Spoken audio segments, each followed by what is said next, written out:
Like, you can cry and be as emotional as you want back in Seattle, but do you really need to do it right now when we're on this once in a lifetime vacation?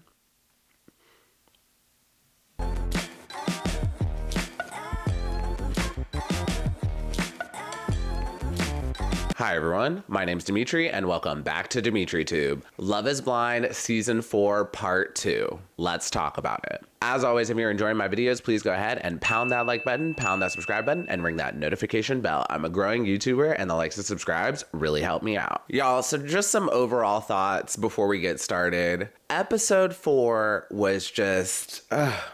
it was so good. Literally Emmy award-winning television. The drama, the storylines, the editing, the character development, the psychology behind the experiment. Episode 4 literally gave us everything. And the only read I do have is that at one part of the episode, they show a few intimate scenes between the couples and it got a little graphic. Like, I definitely fast-forwarded through that part. But other than that, the episode was amazing. And if you don't currently watch the show, you only just stick around for my reviews, I highly recommend going to watch the episode. It's like an hour, but I swear it's worth it. And the second thing I want to say, I am so glad we are back in Mexico. I don't know what is in the water in Mexico, but when these contestants hit Mexico, they just want to wow out and act up. And that's what we need for reality television. Because last season they went to Malibu and it just was not it. But now they are in Punta Cana, Mexico, and it was everything. And the contestants are staying at the TRS Yucatan in Punta Cana, Mexico. And this resort is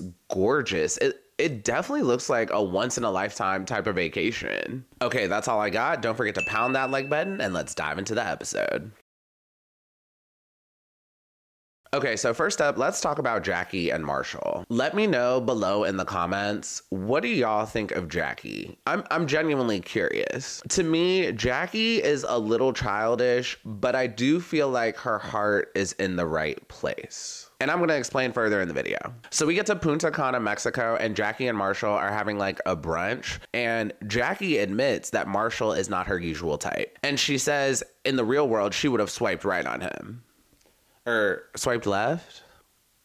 Is it, which one? She wouldn't have said yes to him on the apps. There we go. I don't know which way is the swipe. Sorry, y'all. I'm not on the app, so I don't know. And Jackie admits she usually goes for tall, bad boys, over 6'5", tatted, athletic, baller types. So just a few things I want to say about this. First, I am happy that Jackie decided to go on this show. She recognizes that her type really isn't getting her anywhere, so she decided to go on a show where looks are not as important, and she decides to try to find someone based on other qualities. I'm happy she took that step. Next, this is a tale as old as time, and we have seen it on a bunch of reality dating shows. Jackie likes bad boys. That is her type. But bad boys are not the type that you want to marry and get settled down with. And lastly, I hate to say this, y'all, but dating is somewhat of a numbers game. And I get it. Girls like tall guys, and most girls want a guy that's taller than them. I totally get that. But we need to be realistic here. So in the United States, only 20% of men are over 6 feet tall. And Jackie wants a guy who's over 6'5". I think that's less than 1% of guys are over 6'5". Let me Google it.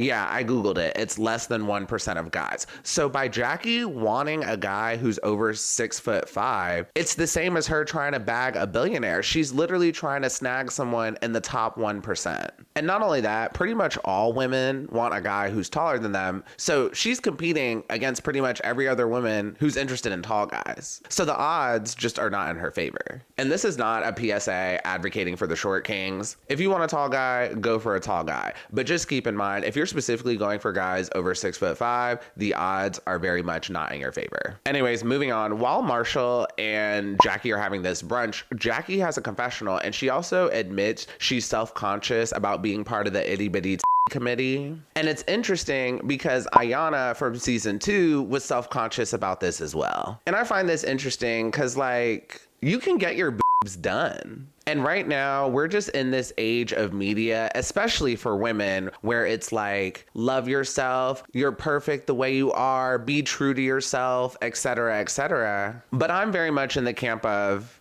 if you don't like something about yourself, then change it. If you truly don't like being an A cup and you feel like getting bigger would make you happier and bring you more confidence, then get it. Next, if you made it this far in the video, please go ahead and pound that like button for the YouTube algorithm. And like for women, getting your boobs done really is not that expensive. I think it's normally between like $7,000 and $8,000, which, don't get me wrong, that is a lot of money, but it's not ridiculous. And like for me personally, I used to wear glasses. Like I started wearing glasses in middle school, and I told myself, I was like, the moment I get a chance to get LASIK, I'm getting it. And when I got the opportunity and the money, I did. And it's not like I didn't love myself. It's just I didn't love the way I looked in glasses. So I decided to change it. And don't get me wrong, I know I'm a guy and I likely have a different perspective, and getting your eyes done is definitely different from getting your boobs done. But again, this is just my personal opinion. If you don't like something about yourself, then change it. And yes, that surgery is expensive, but it's not out of reach. And if you really want it,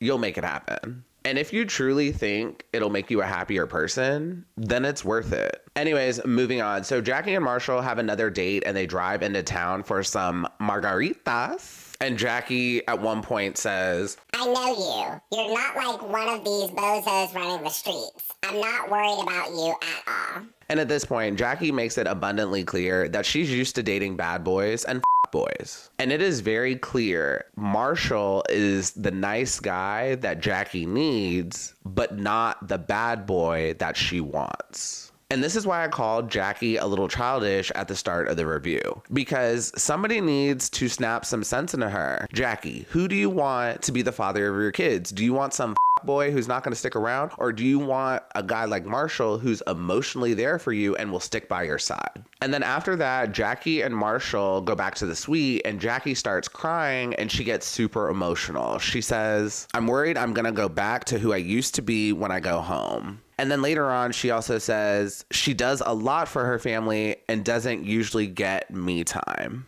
So let's unpack this. First, during this moment, we see that Jackie has a large tattoo on the back of her neck, and we find out she's a Capricorn. Also, in the morning after, when Jackie is more calm, we get a scene with her and Marshall is wearing these glasses, and I love these glasses on him. They are just so dad, and he's serving dad teas. And during this moment, we don't get any specifics on what's wrong with Jackie's family or what's going on back at home. It's possible she told Marshall and we just didn't see it, but us as an audience, we didn't get any specifics as to what's going on. And in this moment, Marshall comforts her, he reassures her, he gives her a hug, and he's very patient with her. And I'm gonna go ahead and say it.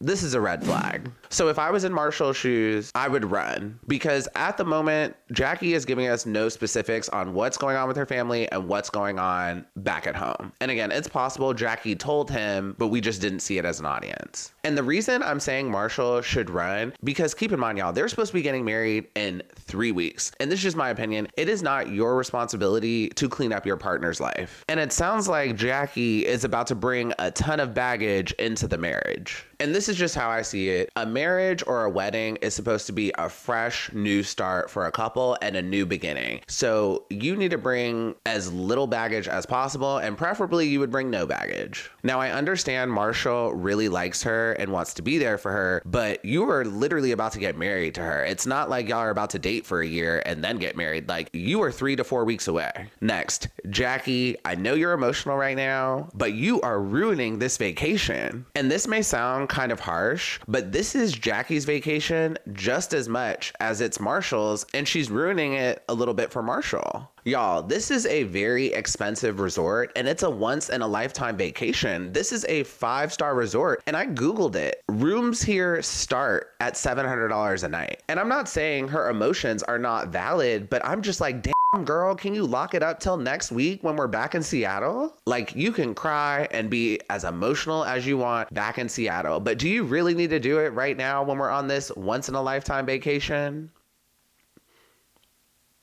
And I get it, Jackie. Life back at home for you is rough, but also you need to think about Marshall too. He likely doesn't get opportunities to go on vacations like this often either. Now, I'm not just going to drag Jackie the whole time. I do have one thing in defense of her doing this. I will say, going from being single to immediately sharing a suite with a partner and spending time with your partner nonstop every day for days, that can be a lot. So I'll give her a slight pass for that. Maybe she's not used to spending so much time with someone like this. Anyways, after that, fast forward, all the Love is Blind couples meet up. And Jackie sees Brett for the first time. He's kind of fun. Oh my God, I'm dead right now. He's kind of fun. I told you. Literally, that was just so disrespectful. Marshall is standing right next to her, and when she sees Brett, she has this over-the-top reaction, and she even says, oh, he kind of fine. It was just so disrespectful. And again, she just does these things that are just kind of childish. Next, if you made it this far in the video, please go ahead and pound that like button for the YouTube algorithm. And when Tiffany meets Marshall for the first time, she says he reminds her of the Fresh Prince of Bel-Air. And literally, did I not say that on my first review? I said it, and it's so funny that Tiffany called it out. And then fast forward to episode 5, Jackie is having a kiki with Micah and Tiffany. And she's talking about Irina and Zack, and she says Bliss dodged a bullet, and she also says, I would never hire him as my lawyer. And she also says Irina and Zack are both in different worlds, but it's not clear if she meant in terms of personality or in terms of looks. And sidebar, also in this moment, Jackie tells Micah about some of the Chelsea drama, and I was not sure if Jackie was being messy or if she was just pushing storylines. So this is reality TV, I get it. Sometimes you need contestants to push storylines, and I feel like Jackie could have just been pushing a storyline, but at the same time, Jackie very much seems like she's cool with Tiffany and Chelsea. So for her to like tell Micah this information about Chelsea, I thought was very messy. And then later on, Marshall and Jackie are chilling by the pool, and Jackie has another confessional, and she calls Zack a weirdo, and she calls Irina a peasant. And that was just so disrespectful. I don't know about y'all, but where I'm from, those are basically fighting words. And then Jackie asks Marshall what he thinks of Zack, and he says this. Everyone has their own unique ways of looking. Everyone is beautiful in their own way. Okay, Barack Obama, we asked for realness, not diplomacy. So just one thing I want to say about this. I don't know what it is about Zack, but something is just very off-putting about him to the women, because Chelsea also says something similar when she has a one-on-one with Kwame. And I don't know what it is, but something about him is very off-putting to the women, but it's not translating to the camera. Like, to me and to like us as an audience, it just seems like he's just a nerdy guy. And then when it comes to the guys, Marshall just doesn't have an opinion. And then the other guys are like okay with him. He's definitely friends with Paul, but nobody really has a problem with him in the way a lot of the women do. So I really don't know what's going on. And don't get me wrong, I don't have a problem with Jackie. I just think she can be a little childish and feisty at times. But overall, I do think her heart is in the right place. And one last thing I want to say before we move on. As you all know, I did not really rock with Marshall in the pods. Like I was not really feeling him. But now that we're outside of the pods, I am loving Marshall more and more. There is something to say about Marshall's loyalty. When Jackie was having that emotional episode, Marshall was there for her the entire time. And not only that, he reassured her. And that was great. I don't know if Jackie and Marshall will get married, but if they don't, I'm pretty sure after this season, Marshall will have no problem finding a partner, because Marshall provides a lot of things that women want. Marshall has young dad energy, and he's great with people. This is the type of guy you want to bring around your family and your friends, and not only that, they will love him. This is the type of guy you can bring home to your mom and dad, and also this is the type of guy you can bring around your friends, and you know he will only have eyes for you. He's not going to try to hit on one of your other friends. And this is a good quality. And I haven't listened really to any other reviews on this show yet, but I can already see other podcasters and YouTubers calling him corny. But that just shows the toxicity of the internet. The internet glorifies toxic relationships, and then when it comes to healthy relationships, the internet calls them boring. So don't listen to everything you read on the internet. And last thing I want to say about Marshall, when the couples all meet up, there was this conversation, and and you may have not caught this, but Marshall was a wingman for Brett to Tiffany. When Marshall dated Tiffany in the pods, they both knew it wouldn't work due to their age gap. I believe Tiffany is like 36, 37, and Marshall is 25, 26. But Marshall recognized that Tiffany was a good woman, and he put in a good word for her to Brett. And I think it was Brett. He attributes some of the success to their relationship to Marshall. And I just love that. Marshall is just such a great guy. And as the season goes along, I'm just loving him more and more.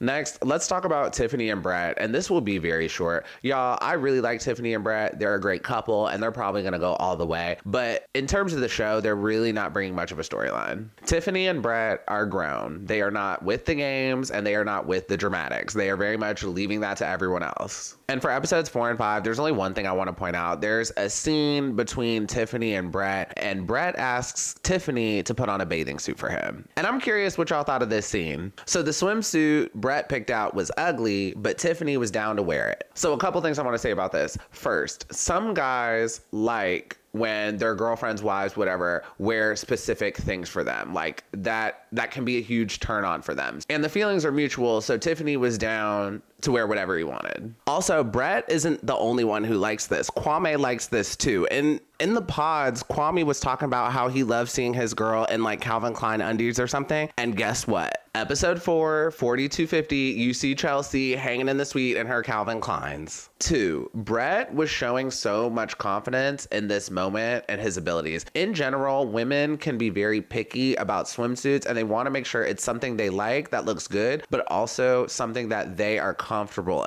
in. And not only that, Tiffany is a curvy girl. She got body, so she likely can't just wear any swimsuit. So Brett being so confident in choosing a swimsuit for her, I thought that was wild. But Tiffany was down to wear it, so it was fine. And last thing I want to say about this, that swimsuit that Tiffany wore was very conservative compared to the types of swimsuits we normally see on this show. And I do think it's possible Brett just didn't want his future wife half naked on Netflix. I do think that's a possibility, and I think it was possibly Brett just taking charge of the situation. And that's all I got with Brett and Tiffany. I'm sorry if y'all wanted more, but really not much happened with them on these 2 episodes. Next, let's talk about Micah and Paul. And please don't drag me in the comments, but Micah and Paul outside of the pods, it's starting to make more sense to me why they chose one another. But it's really tough to root for Micah because we as an audience all know how evil she is. But Micah and Paul are still very much adjusting to being in front of one another. Like they're trying to put together the person in the pods with the person that's right in front of them now. So after Paul and Micah spend their first night together, we get a confessional from Paul and we find out that Paul and Micah did not smash. They both wait to fool around and they both are glad that they waited to fool around. And Paul also says that Micah is not the girl he would typically go for. He usually goes for granola witchy types. And I think he meant to say just hippies. And I don't know how to explain it. If you don't know what a hippie is, like just Google it or something. But long story short, Micah is very like clean cut and polished. And Paul normally goes for more a hippie type. And remember, these are Seattle people. Like they're on the West Coast. There's way more hippies on the West Coast than the East Coast. So if you're not familiar, like honestly, I'm probably not going to do a good job explaining it, so I won't. Next, before we dive into all the drama from the couples meetup, I do want to talk about Paul and Micah had a date. For the date, they ride go-karts and then they also go to this like watering hole cave type of thing. And y'all, Micah complained the entire time. So for me, this would just be a conflict of personality. Some people are just complainers and other people don't mind that. But for me, it would like really bother me. And I know me and Micah probably just wouldn't get along. Because honestly, this is a really cool excursion. And you're just complaining the entire time. Okay, now we're moving on to the couples meetup and Micah and Kwame finally meet in real life. So it was very clear that Micah is still very much flattered by Kwame, and that look that Kwame gave Micah, it's very clear that there are still raw feelings and tension post breakup between these two. And Kwame admits he's attracted to Micah. And Micah tells Kwame, it's not that I didn't want you, I was just unsure. And it's clear that Micah is regretting her decision, and she misses the things she got out of her relationship with Kwame that Paul doesn't give. And during this situation, we should have just acted like it was kindergarten. Micah and Kwame just need to separate. You two need to separate because both of you have whole fiancés right now, and you talking about how you like someone else. And then later on, we get a one-on-one with Micah and Irina, and Micah even admits that Paul is not her type. After that, it gets real messy, and it starts going even further downhill. Micah purposely flirts with Kwame, and then a small group of them do a group shot. Hey, Micah, where you going, dude? I shot for a failed proposal. Failed proposal? Whoa. And then after that happens, Kwame pulls Micah for a one-on-one, and he tells her what she did was not okay and that it was very mean and rude. And just in general, Micah and Irina are being mean girls at this party. And then Micah and Kwame end up talking for apparently like 20 to 30 minutes. And like I said, we need to treat them like kindergartners. You two need to separate. And Chelsea ends up getting upset and leaving, to which she had every right to do it. And Paul is nowhere to be found. And at one point, Micah tells Kwame, I was all in with you the whole time. Okay, first, let's unpack this. When Micah said, I was all in with you the whole time, that was a straight up lie. Next, Kwame is so infatuated with her that he's not listening to her words. They literally just broke up, and Micah is the one that got away. So the feelings are still raw. And if Kwame was listening to her, he would hear her lies. Because if Micah was all in on him, then why did she not choose him? Next, during this group meetup pool party, I'm pretty sure all the women are really wasted. I think Tiffany was the most wasted, but pretty much all of the women are very wasted. Next, now we all know Micah is messy. We got it. But what do you all think Micah's ultimate goal is? Let me know below in the comments. Because at this point, I'm really not sure. Like, are you trying to win Kwame back? Or are you just trying to hurt Chelsea? Or is it both?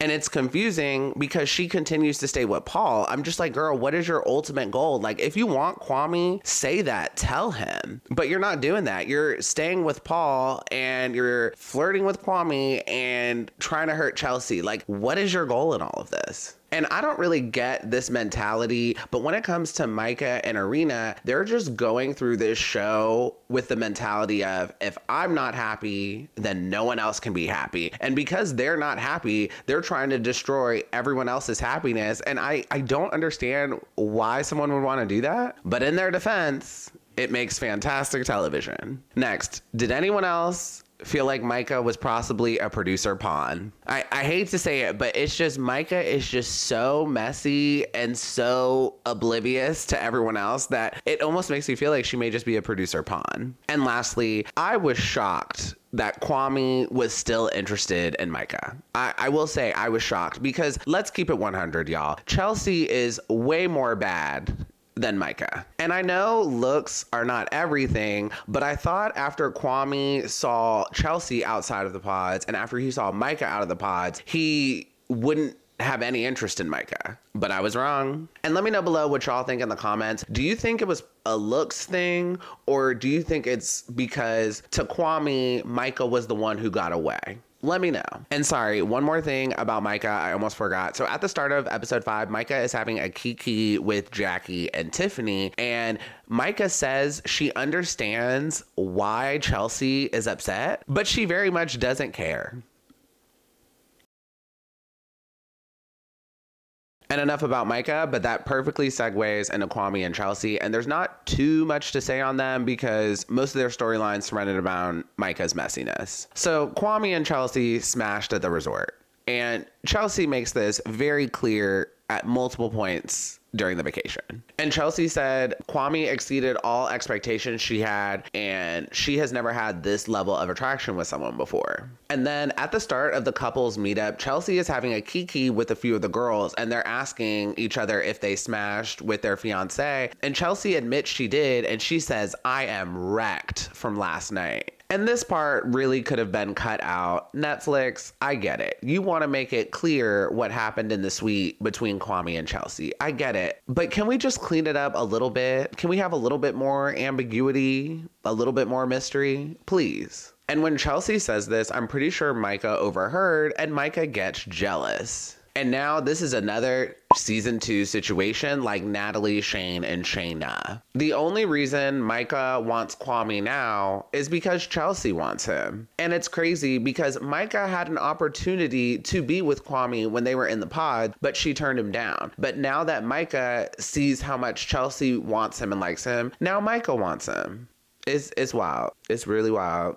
And sorry, I almost forgot this important note. So before the party and the couples meetup even starts, Kwame and Chelsea have a one-on-one. And Kwame specifically asks Chelsea's permission to talk to Micah. And Chelsea does give him permission to talk to her. And Chelsea is much better than me, because if Kwame asked me that, I would have responded no. What the f you need to talk to that bitch for?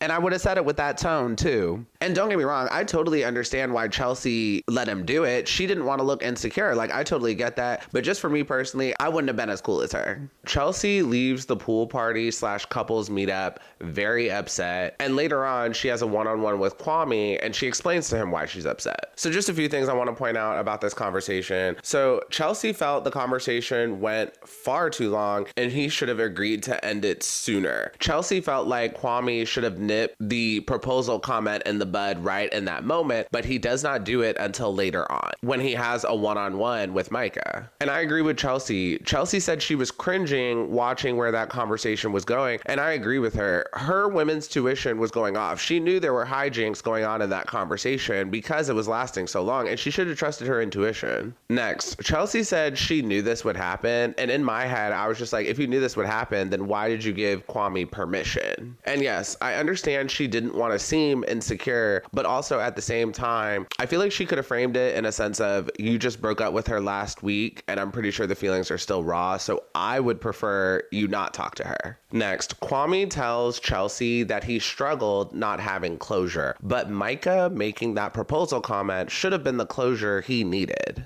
Kwame, you introduced the idea of a proposal to her, and she ends up choosing another guy. And now she is making fun of you for introducing the idea of proposal to her. I'm pretty sure Micah just wanted to hurt Chelsea, because Micah sees how happy and satisfied Chelsea is in her relationship, and Micah doesn't have that. And now she's trying to use you to hurt Chelsea because she's jealous. And Micah making this comment in front of everyone should have been the closure you needed. Clearly, the relationship was real to you, but to her, it was all just a game. And this is the perfect example of why ghosting really f***s people up. Kwame had a really deep connection with Micah, and Micah broke up with him in like 2 minutes. So Micah really did not give Kwame any closure. And when it comes to any type of relationships, love, friendships, any of that, if it ends abruptly, it is natural for our minds to look for closure. And Chelsea even asks him, did you get the closure you needed? And Kwame responds, not fully, but enough. But that's the thing with ghosting. You'll never have full closure, and you just have to accept that. And Kwame definitely has to accept that, because he's moved on to another relationship. Like, he has a whole fiance right now. And yet again, Chelsea is way better than me. When Kwame said he didn't have full closure, Chelsea got really upset, but she kept her cool. I would have given Netflix a show. In my head, I would have been like, oh my God, this is my moment. Are all the cameras ready? Because I am gonna go off on this man. He is trying to get closure from his ex when I'm his whole fiance right now. And then the next day, Kwame and Chelsea have a date, and Kwame apologizes for his behavior and admits he was being selfish. And they both agree to move on. And lastly, let's talk about Zack and Irina, the most tragic relationship of the season. So Zack and Irina are sharing a very beautiful and romantic dinner, and I think it's Zack who brings up the cartoon character thing again. And Zack just tries to roll with it and try to make it playful. He comments back to her and says she looks like Megan Fox. And during this moment, I just felt like, does Irina think she's a 10? Like, is that what's happening? Like, in her head, does she really think she's a 10? And when it comes to Irina, it just feels like she is similar to Jackie in the sense of, I feel like Irina in her past has dated bad boys, or she tries to go for the hottest guys, and when it doesn't work out, she'll play victim. And I'm going to explain this further in a moment. So Irina and Zack spend a night together, and this part was so funny because they are on completely separate ends of the king bed, and Irina makes sure that Zack's stuffed animal Ralph is in the middle. And that part was just so messy because not y'all using the stuffed animal to block. And then the next morning, Irina makes it abundantly clear to the cameras that they were only talking last night and there is no ambiguity about this. And Zack at one point tells her she looks better with makeup. And at one point, Irina tells Zack, it feels like we're best friends. And I think Zack is a smart guy. I'm pretty sure he knows what's going on, but he really pushes to make this relationship work. And it's obvious that Irina likes him as a person, but the physical is just not there. And then later on, Irina and Zack are having a one-on-one, and Zack specifically asks Irina about the physical. And Irina responds that usually in relationships, she really likes physical touch, but with him, she's not as comfortable. And this was a huge red flag. Zack, she's just not attracted to you. And Irina even says if the roles were reversed, she would have already left. And then after that, Irina basically plays victim and she says, I feel like you're accusing me of being the problem because I'm not affectionate. But that is a problem though. You're refusing to be intimate with your fiance instead of telling him you're not into him. Like, why are you dragging this out? Okay, so let's unpack this. First, Irina is just playing games with Zack. And I don't really understand why she doesn't want to initiate a breakup. Like, just tell the man you tried the experiment and it didn't work. And you can argue that maybe Irina didn't want to be mean, but putting Zack through all these games and wasting his time, to me, that's much worse. Next, Irina keeps pushing Zack to break up with her. And I think she does this because she wants to play victim. Because we've seen her play victim before in the pods. So this is just my theory, and it goes back to what I was talking about earlier. I think Irina and Jackie are used to chasing bad boys and guys that don't want them. So then when things don't work out, then she can play victim. And now she's with a guy who wants her and is really trying to make the relationship work, but somehow she still finds a way to play victim. And she's not realizing that her pattern of chasing guys that don't want her is the reason why she's always the victim. Next, we go to the couples meetup, and I don't like Irina's top. At the couples meetup, Paul and Zack have a one-on-one, and Zack tells Paul, Irina doesn't realize the things she does are messed up. Irina is affectionate in private and distant in public. And I kind of felt bad for Zack in that moment because Irina knows what she's doing. Like, she's not dumb. And I hate to say it, but Zack, she's embarrassed being with you. And Zack is slowly putting the pieces together, but it's not fast enough for my taste. And then after that, we get a one-on-one with Paul and Irina flirts with Paul and tells him, you're exactly my type. And I was completely shocked by this because that's your bestie Micah's man. And then after that, like the next day or something, Irina and Zack have a one-on-one on a daybed, and Zack asks her to put in work to this relationship. And Zack says, if I'm not your type and you're not attracted to me, but you cannot move past that, let's just end this. And Irina basically gives no response. And this is just one of those situations where no response is a response. And then after that, we have a scene of Zack and Irina getting ready for bed because I think they're about to head back to Seattle. And Irina suggests sitting on different parts of the plane, and Zack then and there ends the relationship. Finally.